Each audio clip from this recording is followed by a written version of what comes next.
van der Waal, and we're going to learn how to be making yeast dough, especially kolache. So what is the first thing that we need to do before we bake? Wash our hands. Yeah, so Mackenzie had washed her hands with soap really good beforehand. Then we have a clean counter, don't we? Yes. Okay, so one of the first ingredients in our recipe called for some milk and what? Evaporated milk. And what else was in there? Yeast. Water. Look at our recipe there. Okay. So how do we measure, how do we know if we have the right amount of water or liquids in? I'm measuring. And what do we need to do? Why are you getting down there like that? So I can have an accurate measuring, because when I was standing like this, it looked like it was above the line, but really it's right at it. Oh, right, because if we stand up here, it looks like it's here, but if we go down here, we know that it's, we've got a little bit of foam in there, but it's at 3 cups. Very good. So that's how we should measure all liquids, right? Yes. Okay, so what is the next thing that we need? So this calls for 1 cup of butter or margarine. Or in other words, 2 sticks. So yes, that's also 2 sticks. And we need to have this heated up, don't we? We Yes. need it melted. So what are you going to do next? Put it in the microwave for 30 seconds until it's melted. And just kind of keep checking every 30 seconds? Yep. Okay, here she goes in the microwave.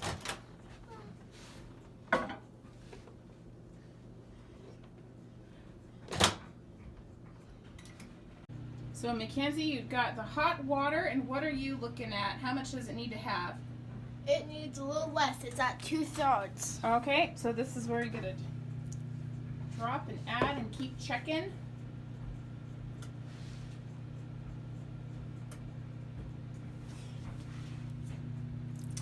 What happens if the water's too cold? The yeast won't rise. And what happens if the water's too hot? The water, it'll rise to, it'll die. It'll kill the yeast, right? So Yes. that's how we have all this science going on, don't we? Yep, just the tiniest bit less. There. Okay, so our recipe calls for 3 tablespoons, which is also 3 packets of yeast. So we have our yeast over here. So Mackenzie's going to add those to the water and then mix it all up so that yeast can dissolve within the water. So you added the yeast, and now we're mixing in the yeast in what? Hot water. The water, so that it can help dissolve. We need to make sure that it's all dissolved. When you're dealing with yeast, you always need to add 1/4 cup of sugar per every Per every tablespoon? Is that the right amount? yeast. So that it'll... Yes, because we've added 3 tablespoons of yeast to this, and we're gonna add 3/4 cups of sugar. So we're trying to get it to dissolve. And what does the sugar do to the yeast? It's food for the yeast, so it can do what it's supposed to. So it can grow? Does it make the dough rise? Yes. So if we don't have any sugar, would we have nice fluffy Nope. dough? It'd just be very extremely dense.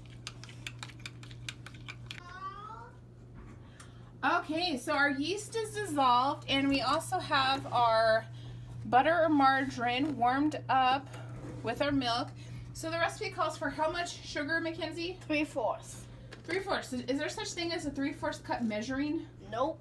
So how do we need to do this? 1/2 cup and a 1/4 cup. Or if you don't have a 1/2 cup, or your only 1/2 cup is dirty, you can just do 3/4 cups on, of course. So there's some math involved in cooking and baking? Yes. Okay, so how are you measuring that? Why don't you just scoop it in there? Are you measuring it? I'm making sure that I get it's it not all the way leveled. full, is it? Nope. So what's the proper way to get white sugar? Proper way to measure sugar. Is by leveling it off with a nice knife or something. Nope, I didn't. I got a spot, so I'm gonna take it back. To make sure we get the right amount. Yep. Like right there, there's a little dent. Oh, okay. Ah! Good job. We're going to add that to what? The yeast. So this, what does the sugar do again? It makes it so it has energy so the dough can rise. Okay, so that was 1/2 a cup. Yep. And now we did our math, so what are we using now? 1/4 cup. Which equals? 3/4. Okay, so you're going to mix that up. Okay. So now what are you doing? Adding the yeast and sugar, to the bowl. Also, earlier we added the evaporated milk and butter to the bowl, and we're using a dough hook so it needs it instead of the usual attachment that you normally use. Oh, so why do we need to knead the dough? So we can make sure it's all mixed together, and so we can get all the air, every last air bubble out. Oh, so it helps get the air pockets out of the dough? Yep. Okay. Okay, what are you adding now? Eggs. 3 eggs to be exact. Why are you just putting an egg in here and not just dumping it in there? So if there are any shells, which it looks like there aren't, you don't add them into the food. Would you like to have eggshell, this hard stuff, in your mouth? Oh, yeah, that wouldn't be very good, would it? Yep. And also, while I'm cracking these eggs, one of the things that I always get frustrated with is when people say kolaches. That is not an actual word. Kolache is the plural of kolach, which we are making kolache. Oh. And what ethnicity are Kolache? Czech. Are you Czech? Yes, 1/4. Okay, now what are you measuring out? Salt. How much salt? 3 teaspoons of the salt. And what does the salt do? Flavors and kills the yeast. Okay.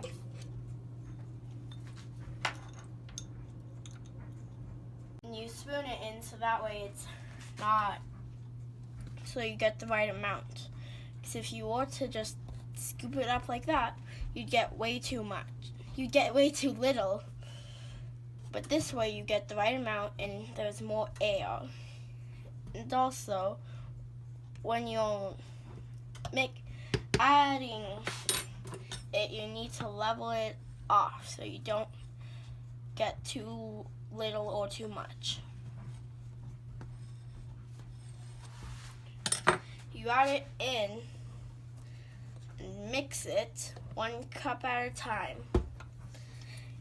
And you start mixing it 1 cup at a time. So if you're using a mixer, it's easier for the mixer to handle. Or if you're mixing it, so it's easier for you to handle.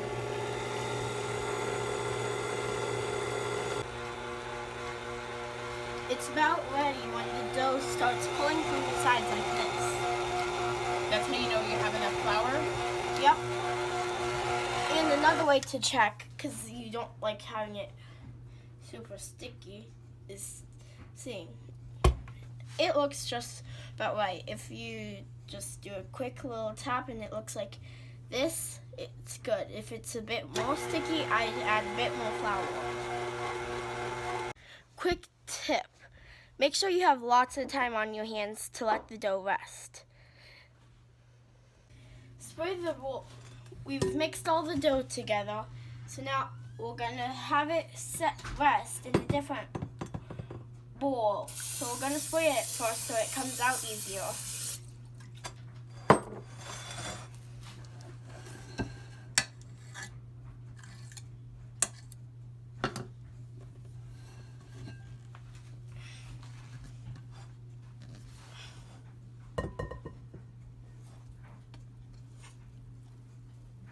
it's not going to be the easiest to get. I recommend having two people, one to hold the bowl and another to scrape it out. And why do we need to let it set for a while? So the yeast can do its job. Which is? To make the dough rise.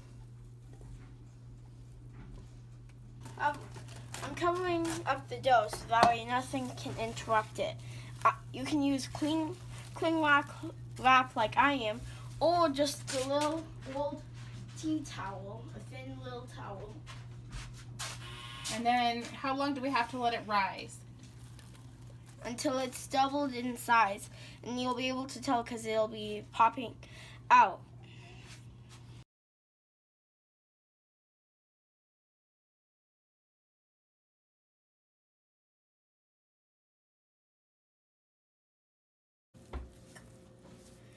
The dough has risen and doubled in size, so now we can take this wrap off, this cling wrap off, and throw it away.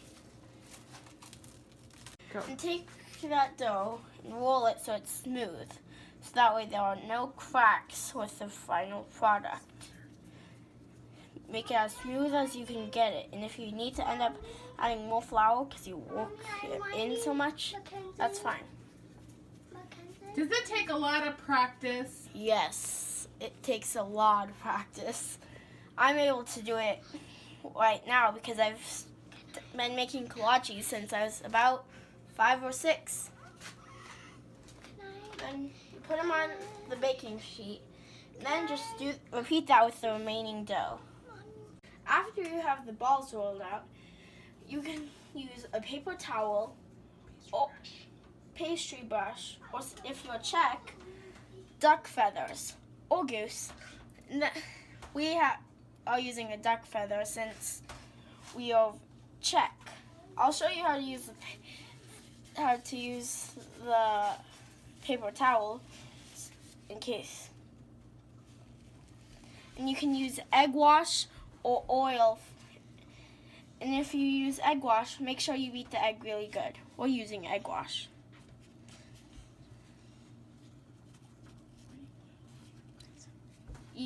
You oil them so that way they won't dry out while they rest one more time.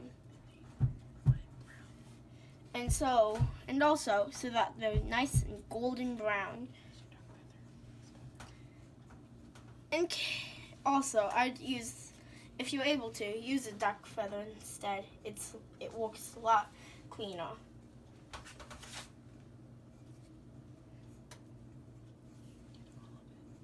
Make sure to get all of it. The only place you can't get is inside and on the bottom.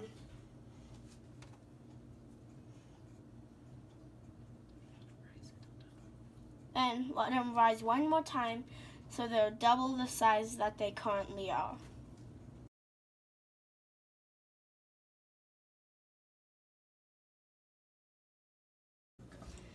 Now that our dough has doubled in size, we can now take a small glass or your fingers and just lightly pat it down so it looks like a miniature pie crust. I prefer using the bottom of a small glass. And then when you use a small glass, you also twist and lift. Twist, lift. How do you know when they're done? You know when they're done from if you poke down, they don't come back up.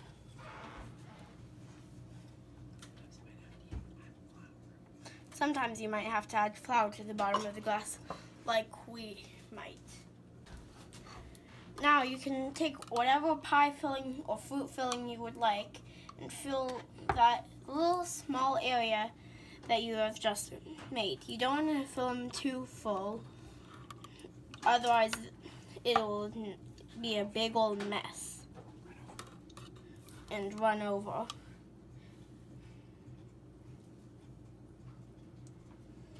It can be any sort of pie filling you want. Oh, and then after you get done doing the pan, you'll take the topping, the butter, flour, and sugar mixture we made earlier. That should now look like this. Very crumbly when you just look at it. Then if you take some and squeeze it, it'll stay together like that. You'll take about a generous pinch and then sprinkle it on top. If there's a smaller kolace, you can just take a smaller pinch. Let them rise just a little bit more, and then we'll soon be able to put them in the oven. Cook them for around 8 to 12 minutes, depending on your oven, with the oven at 450. Then, when they are finally done, they should look something like this. Then, for the final step, just take that egg washer oil that you used. Oil that you used earlier and put it on the outside. Now you may enjoy.